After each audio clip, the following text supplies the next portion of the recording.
అయ్యప్ప స్వామిది కూడా చాలా బాగా వచ్చేసింది అది. అవును. అసలు అనుకున్నాను ఫస్ట్ మీరు స్టార్ట్ చేసినప్పుడు పర్ఫెక్ట్‌గా వస్తుందా అనేసి అనుకున్నాను. బట్ ఎండ్ హ్మ్. Next level. అసలు మాటలు రాకుండా చేసేసారు. అవును. అంత పర్ఫెక్ట్ ఫినిషింగ్ వచ్చింది. చాలా బాగా వచ్చింది. సో, థాంక్స్ అది ఎన్ని అండి. అవర్స్ పట్టిందండి మరి?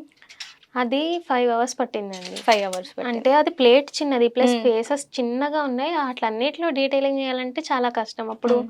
పైగా నేను ఆహ్, సర్జరీ అయ్యి అప్పుడే స్టార్ట్ చేశాననమాట. ఓకే. కాస్త గ్యాప్ వచ్చింది. హ్మ్. ఒక 2 మంత్స్ వరకు టచ్ చేయలేదు. హ్మ్. మళ్ళీ నేను అలా వేయగలుగుతున్నానా లేదా? మళ్ళీ రియల్‌గా తీసుకురావాలి. ఎక్కువ సేపు స్పెండ్ చేసైనా పర్ఫెక్ట్‌గా వేయాలి అని ఎక్కువ టైమ్ స్పెండ్ చేసి అట్లా చేశాను. బా వచ్చింది. అండ్ అందరూ గూడా రిసీవ్ చేసుకున్నారు ఆ వీడియోని. 1,00,00,000 1.4 5, 6 క్రోర్స్ ఎళ్ళింది వీడియో కూడా. హ్మ్. ఓకే. సో, యూట్యూబ్ నుంచి కూడా, ఇన్‌స్టా నుంచి మంచి రెస్పాన్స్ ఉంటుంది. రెస్పాన్స్ అండ్ ఉంది. బయట కూడా మంచి రెస్పాన్స్ ఉంది. సో, అవునవును. ఇప్పుడు మిమ్మల్ని ఇంటర్వ్యూ చేశాం గదా! నెక్స్ట్ మీ స్టూడెంట్స్‌ని ఇంటర్వ్యూ చేయాలి.